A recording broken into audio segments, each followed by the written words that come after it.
जिस देश में एक आम चाय बेचने वाला देश का प्रधानमंत्री और दुनिया का सबसे फेमस नेता बन सकता है, उसी देश में फल बेचने वाला 20,000 करोड़ का स्कैम कर दे तो आप क्या कहेंगे? आपको क्या लगता है हमारे देश में कितना पैसा है? हमारे देश में कई लोगों ने ऐसे स्कैम किए हैं जो हम सोच भी नहीं सकते। आज हम देश के तीसरे बिगेस्ट स्कैम के बारे में बात करने वाले हैं, जो है Telgi scam. Scam 2003, the curious case of Abdul Karim Telgi.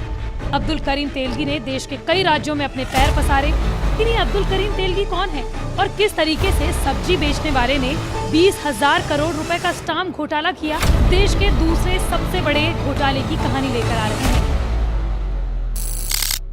पिछले साल आई web series scam 1992 the Harshad Mehta story की अपार सफलता के बाद निर्देशक हंसल मेहता अपनी नई वेब सीरीज लाने जा रहे हैं। इस वेब सीरीज का नाम आते ही लोगों को 2003 में हुई देश के सबसे बड़े घोटाले की याद आ गई। इस वेब सीरीज का नाम है स्कैम 2003 द तेलगी स्टोरी। ये अब्दुल करीम तेलगी नाम के उस शख्स के ऊपर है जो कभी ट्रेन में मूंगफली तो कभी फल व सब्जी बेचा करता था, लेकिन माफिया बनने के बाद उसने 20,000 करोड़ का घोटाला किया, जिसे देश का सबसे बड़ा घोटाला कहा गया और फर्जी स्टैम्प घोटाले के नाम से जाना गया। अब्दुल करीम तेलगी पेपर घोटाले का मास्टरमाइंड। 20,000 करोड़ का ये घोटाला भारत के सबसे बड़े घोटालों में से एक है। करीम का जन्म 1961 में कर्नाटक के कानपुर में हुआ था। पिता रेलवे में कर्मचारी थे, मगर अब्दुल के ये अच्छे दिन नहीं टिकते। अब्दुल के पिता की कुछ बीमारी की वजह से डेथ हो जाती है। तब अब्दुल महज 7 साल का होता है और एकदम से परिवार की जिम्मेदारी उस पर आ जाती है। ऐसे में अब्दुल और उसके दोनों भाई रेलवे स्टेशन पर ठेला लगाकर फल सब्जी बेचने लगे। उसका इस काम में बिल्कुल मन नहीं लग रहा होता है। अब्दुल अपनी सारी पढ़ाई कानपुर के सर्वोदय विद्यालय से करता है और उसका सारा खर्चा फल और सब्जी बेच कर निकलता है। इन्हीं सारी मेहनत से छुटकारा पाने के लिए अब्दुल अपना बीकॉम कंप्लीट करता है। बहुत सारी जॉब करने के बाद अब्दुल समझ जाता है कि उसे इससे कुछ ज्यादा पैसे नहीं बनने वाले और अब्दुल चला आता है सपनों के शहर मुंबई में। दोस्तों, अभी तक अब्दुल आपको बड़ा सही इंसान लग रहा होगा। उसकी मेहनत लगन देख के कोई भी यही बोलेगा, मगर रुकिए,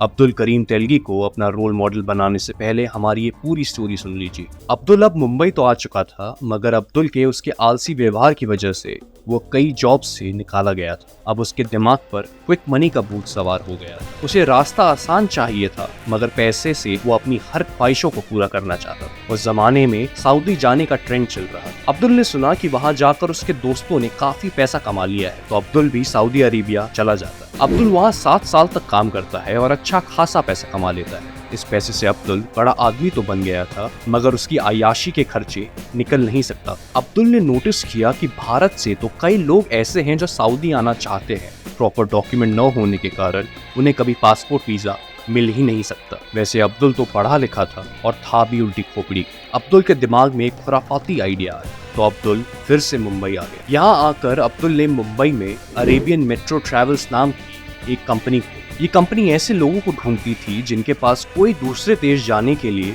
प्रॉपर डॉक्यूमेंट नहीं थे। 1991 में अब्दुल के कंपनी के बारे में पुलिस को पता चल जाता है और उससे जेल जाना पड़ता। अब यहाँ आता है कहानी में ट्विस्ट। जेल में अब्दुल की मुलाकात होती है राम रतन सोनी से। राम रतन सोनी कोलकाता में स्टैम्प पेपर बेचने का काम करता था। उसी में उसने कई सारे फ्रॉड किए थे। 1992 में बाहर आकर दोनों ने मिलकर धंधा चालू किया, मगर दोनों के झगड़ों के कारण अब्दुल ने राम रतन का साथ छोड़ दिया। इसी के चलते अब्दुल के दिमाग में फर्जी स्टैम्प पेपर बनाने का आइडिया चल रहा था। आपको स्टैम्प पेपर की जरूरत होती है जब भी दो लोग के बीच में अग्रीमेंट हो रहा होता है, तो स्टैम्प पेपर की ही जरूरत लगती है। प्रॉपर्टी की डील, लीगल केसेस, इतना ही क्या, शादी में जो पेपर यूज होते हैं उसमें भी स्टैम्प पेपर की जरूरत होती है। अब्दुल ने सारा काम राम रतन से सीख लिया। अब बस अब्दुल को अपना खुराफाती दिमाग बनाना।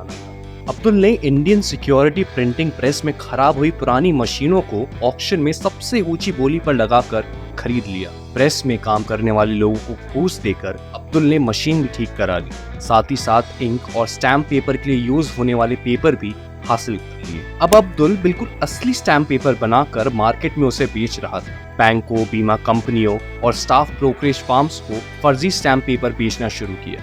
इन विभागों के कई कर्मचारियों और अधिकारियों को उसने रिश्वत खिलाकर अपने साइड कर लिया था। जैसे ही महाराष्ट्र में उसका बिजनेस जम गया, तो उसने इसका विस्तार करना शुरू कर दिया। महाराष्ट्र के बाद उसने एक के बाद एक लगभग 16 राज्यों में अपना नेटवर्क स्थापित कर लिया था। हर जगह उसके फर्जी स्टैम्प पेपर जमकर बिकने लगे। यहाँ से अब उसे करोड़ों रुपए मिलने लगे। टाइम्स ऑफ इंडिया की रिपोर्ट के अनुसार अब्दुल करीम तेलगी ने फर्जी स्टैम्प पेपर बेचने के कारोबार और पैसों का हिसाब रखने के लिए MBA कर चुके करीब 300 लड़कों को नौकरी पर रखा था। 5 सालों में अब्दुल करोड़पति बन चुका था। मगर इतने पर अब्दुल रुका नहीं। अब्दुल ने अपने धंधे को 25 राज्यों के 70 सिटीज में फैलाना शुरू किया। अब्दुल के काम करने का तरीका सीधा था। वह धन बल, बाहुबल और राजनीतिक पावर का इस्तेमाल करता था। अगर कोई इसकी बात नहीं सुनता तो वो उस व्यक्ति के ऊपर या नीचे बैठे शख्स के पास जाता, उसे रिश्वत देता और काम करा लेता था। उसके खिलाफ 25 से ज्यादा FIR थे, मगर अब्दुल के खिलाफ एक्शन लेने वाला कोई नहीं था, क्योंकि उसने पुलिस ऑफिसर्स को और बड़े बड़े पॉलिटिशियन को पैसे के दम पर खरीद लिया था। अब्दुल इन्हें रिश्वत नहीं बल्कि डायरेक्ट सैलरी देता था। जांच में सबसे दिलचस्प रूप से एक assistant police inspector Dilip Kamat का नाम आया। मात्र 9,000 रुपए की सैलरी वाले इस शख्स की प्रॉपर्टी करीब 100 करोड़ रुपए की पाई गई। इसी तरह एक क्राइम ब्रांच इंस्पेक्टर वशिष्ठ अंदाले की संपत्ति 50 करोड़ की पाई गई थी। हाल तो इतना बुरा था कि उस समय के DCP प्रदीप सावंत के ऊपर भी इस केस में शामिल होने के आरोप लगे थे। हालांकि उनके खिलाफ कोई सबूत न होने के कारण उन्हें निर्दोष माना गया।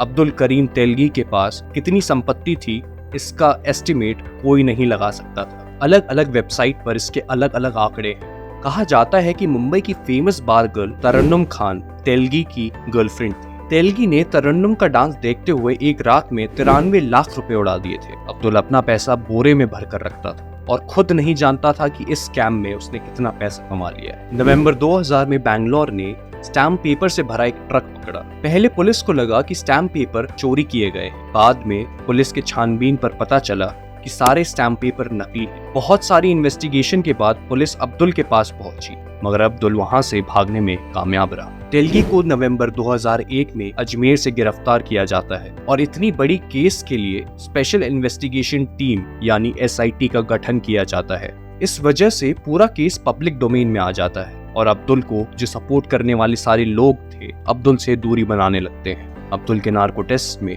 कई बड़े नाम सामने आते हैं। इसमें महाराष्ट्र NCP पार्टी के बड़े बड़े लीडर का नाम सामने आता है, मगर इनके खिलाफ कोई पुख्ता सबूत न होने के कारण कभी इन्वेस्टिगेशन शुरू ही नहीं हुई। इसके बाद SIT के एक ऑफिसर की संदिग्ध तरीके से मौत हो जाती है। उसके बाद पूरा केस CBI के हाथों में चला जाता है। जांच में तेलगी की 36 प्रॉपर्टीज का पता लगता है और 18 शहरों में 100 से ज्यादा बैंक खाते मिलते हैं जिनमें करोड़ों रुपए पाए जाते हैं। आखिरकार 2007 में उसे 30 साल सश्रम कारावास की सजा सुनाई जाती है और 202 करोड़ रुपए का जुर्माना भी लगाया जाता है। वैसे देखा जाए तो अब्दुल के हिस्से में उतनी भी सजा नहीं आई। 26 अक्टूबर 2017 को मल्टीपल ऑर्गन फेलियर और एड्स की वजह से उसकी मौत हो जाती है। उसे डायबिटीज और हाई ब्लड प्रेशर की समस्या थी। हर्षद मेहता की तरह अब्दुल की मौत भी जेल में बेहद मिस्टीरियस तरह से हुई और इसमें पुलिस ऑफिसर का हाथ माना जाता है। 20,000 करोड़ के स्टैम्प पेपर घोटाले में अब्दुल अकेला शामिल नहीं था। इसमें सत्ता और सरकार चलाने वाली कई लोग शामिल थे। अब्दुल की मौत पर उसकी पत्नी शादिया तेलगी ने भी कई सारे सवाल उठाए। 2018 में स्कैम से जुड़े सभी लोगों को रिहा कर दिया गया और देश का इतना बड़ा स्टैम्प पेपर स्कैम बिना किसी अंजाम से ही इतिहास का हिस्सा बनकर रह गया। आज तक पुलिस न अब्दुल के स्टैम्प पेपर छापने वाली फैक्ट्री का पता लगा सकी, न उसके अरबों रुपए की संपत्ति जब्त कर सकी। उल्टा सरकार ने स्कैम को लीगल घोषित कर दिया। इसके पीछे भी काफी बड़ी वजह है। 1992 से 2001 तक अब्दुल ने जितनी भी स्टैम्प पेपर यूज किए थे उसको अगर इलीगल बताया जाता तो 9 से 10 सालों में जितना भी अग्रीमेंट था वो सारे इलीगल माने जाते। मतलब